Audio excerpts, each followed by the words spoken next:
आप कहते हो कि सत्ता हासिल करना मेरा लक्ष्य है और बहुजन को केवल सत्ता हासिल करने से सब कुछ हासिल हो जाएगा। झूठ!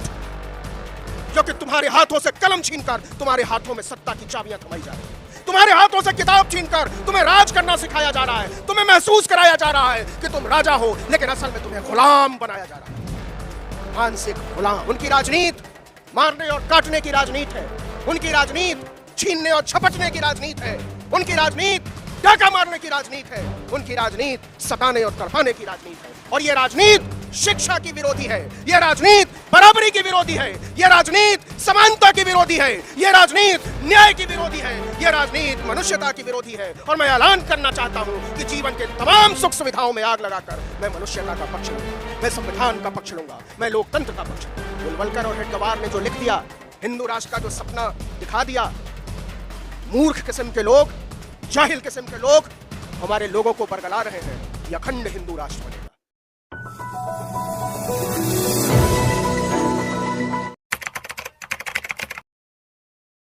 कि वाकई सरकारों के बदल जाने से व्यवस्थाएं बदल जाती हैं। क्या वाकई सरकारों के बदल जाने से हक अधिकार मिल जाया करते हैं? और क्या वाकई किसी सत्ता में बहुत सारे लोगों का बने होना ही हक और अधिकार मिलने की गारंटी है? तो मेरा मन कहता है मैं कहूं नहीं। और यह बात मैं जोर देकर इसलिए कहना चाहता हूं कि मैं लोहिया कर्पूरी और शहीद जगदेव का वैचारिक शिष्य हूं। और कर्पूरी कहा करते थे कि वैचारिक तौर पर भ्रष्ट और पतित लोग किसी भी समाज का भला नहीं कर सकते, वो चाहे किसी भी समुदाय से आते हो।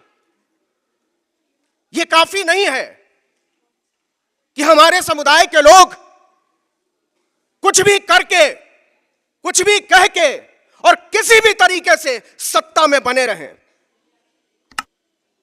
और यह बात मुझे चीख कर इसलिए कहनी पड़ रही है कि बिहार में सत्ता परिवर्तन के 24 घंटे के भीतर बुजुर्ग और बीमार लालू प्रसाद यादव को ईडी के हेडक्वार्टर में बुलाया गया और इसका पाप नीतीश कुमार और सम्राट चौधरी को अपने माथे पर लेना ही होगा, चाहे वो किसी भी जाति और समुदाय से आते हो। वैचारिक तौर पर बेईमान लोग हमारी नुमाइंदगी करने का दावा करते हैं और इस दावे में शरीक होकर हमारी तरह के लोग भ्रष्ट न होते हुए भी उस भ्रष्टाचार में शामिल हो जाते हैं। यह समझना पड़ेगा। और समझना इसलिए पड़ेगा कि आज हम उस मुहाने पर खड़े हैं जहां हम विचार और सत्ता में से एक को साफ साफ चुनना पड़ेगा। और मैं जोर देकर कहना चाहता हूं कि अपने विचारों को बचाकर आप सत्ता फिर भी हासिल कर लेंगे, लेकिन आप सत्ता को बचाकर 7 जन्म में विचारों को हासिल नहीं कर पाएंगे। जो लोग अपने आप को बाबा साहब का शिष्य बताते हैं, जो लोग फुले और पेरियार का नाम लेते हैं, उन सौदागरों से मैं साफ तौर पर संवाद करना चाहता हूं कि आप हमारे समाज के मासूम लोगों को बरगलाना बंद करिए और बंद करिए सत्ता के तलवे चाटना। हम सिर्फ सत्ता हासिल नहीं करना चाहते, और सत्ता हक अधिकार की गारंटी नहीं है। एक बहुत सारे रास्तों में से एक रास्ता है, बहुत सारे रास्तों में से। सोचना पड़ेगा कि आपको अपनी राजनीति बचानी है या अपनी सत्ता बचानी है। मैं बाबा साहब के बेईमान चेलों से कहना चाहता हूं कि बाबा साहब को पढ़ो।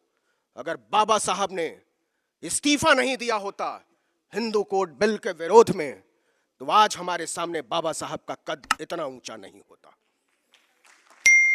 किन लोगों के लिए इस्तीफा दिया, किन लोगों के लिए सत्ता छोड़ी? औरतों के लिए, आदिवासियों के लिए, दलितों के लिए, पिछड़ों के लिए, अल्पसंख्यकों के लिए, सताए हुए लोगों के लिए। और बाबा साहब का वो इस्तीफा सदियों की सीख थी। आज हमने उनके शिक्षाओं को रौंदा है। इसलिए मैं कहना चाहता हूं कि बंद कीजिए उन लोगों की तरफ देखना उम्मीद भरी आंखों से जिन लोगों ने सत्ता हासिल करने के लिए हमारे और आपके सपनों की सौदागरी की है। क्या लगता है आपको, क्या लगता है कि आज भारतीय जनता पार्टी के सारे सांसद बहुजन हो जाएं तो आप आरक्षण को बचा लेंगे? नहीं बचा पाएंगे। लखनऊ में जिस तरीके से हमारे ओबीसी और दलित भाइयों की पीठ पर कोड़े बरसाए गए हैं, उनके लिए भारतीय जनता पार्टी में शामिल बहुजन राजनीति करने वाले सारे नेताओं को शर्मिंदा होना चाहिए। क्या बात करते हैं आप, कौन सी बात करते हैं आप? मैं किसी मुगालते में नहीं हूं। मुझे किसी भी दिन सत्ता और विचार में से एक को चुनना पड़ेगा तो बेखौफ होकर मैं विचार को चुनूंगा। मुझे अच्छी तरह मालूम है कि किन लोगों के जरिए हम लोग यहां तक पहुंचे हैं। शहीद जगदेव को गोली इसलिए नहीं मारी गई थी कि वो सत्ता पाना चाहते थे, गोली इसलिए मारी गई थी कि वो विचारों की मंजिल पाना चाहते थे। कर्पूरी ठाकुर को उन्हीं लोगों ने जो आज बिहार की सत्ता में काबिज हैं, सत्ता से बाहर किया था, तब जब उन्होंने आरक्षण लागू किया 27% पहली बार। और यह बात इसलिए कह रहा हूं कि कल को जब आपसे कहे कि सवर्ण आरक्षण किसी महामानव ने लागू किया है तो आप कहिएगा झूठ, सवर्ण आरक्षण हमारे कर्पूरी बाबू ने लागू किया था 3%। इसलिए किया था कि उनके पास विचार था। आपके पास, राष्ट्रीय स्वयंसेवक संघ की राजनीति के पास कोई वैचारिक पक्ष नहीं है इस समाज को आगे ले जाने का, देश को आगे ले जाने का, दुनिया को आगे ले जाने का, और इसलिए वहां प्रचारक होते हैं, विचारक नहीं होते। आरएसएस की राजनीति में विचार करना मना है, प्रचार करना पड़ेगा आपको अगर आप उसमें जाएंगे। गोलवलकर और हेडगवार ने जो लिख दिया, हिंदू राष्ट्र का जो सपना दिखा दिया, मूर्ख किस्म के लोग, जाहिल किस्म के लोग हमारे लोगों को बरगला रहे हैं कि अखंड हिंदू राष्ट्र बनेगा। वो हमारे लोगों को समझा रहे हैं कि बांग्लादेश, पाकिस्तान, अफगानिस्तान ये सब फिर से भारत का हिस्सा होने वाले हैं।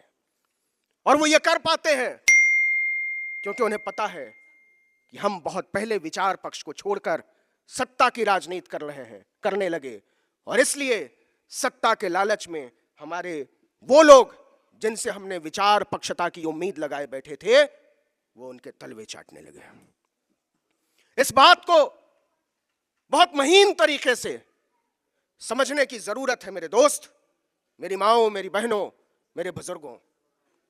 यह बात मैं इसलिए कह रहा हूं कि आपको पता नहीं है कि जिस राजनीति के साथी और शागिर्द बहुजन होने के नाम पर बिहार में जिन लोगों के साथ चले गए हैं, उनकी राजनीति क्या है।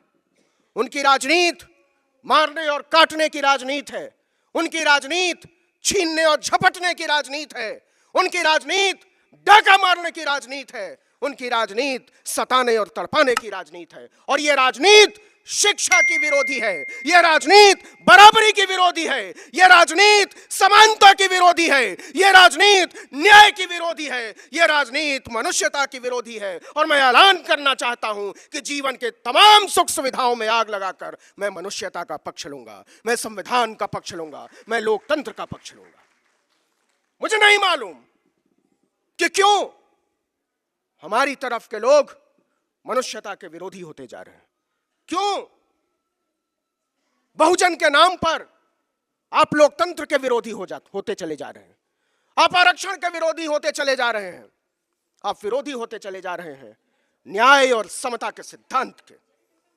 लेकिन यह कहना पड़ेगा कि हम इसके विरोध में हैं, और इसलिए विरोध में हैं कि लोकतंत्र को खोकर, संविधान के रास्ते को खोकर मैं पूछना चाहता हूं कि जो लोग बिहार से लेकर उत्तर प्रदेश में, मध्य प्रदेश में, राजस्थान में, बाकी राज्यों में बाबा बागेश्वर के पैरों में लौट रहे हैं। अभी 2 दिन पहले एक बाबा ने दलित औरतों की तुलना सुअरों से की है। उसने कहा है कि सुअर के पेट से कभी शेर का बच्चा पैदा नहीं हो सकता। मैं उस बाबा का नाम नहीं लेना चाहता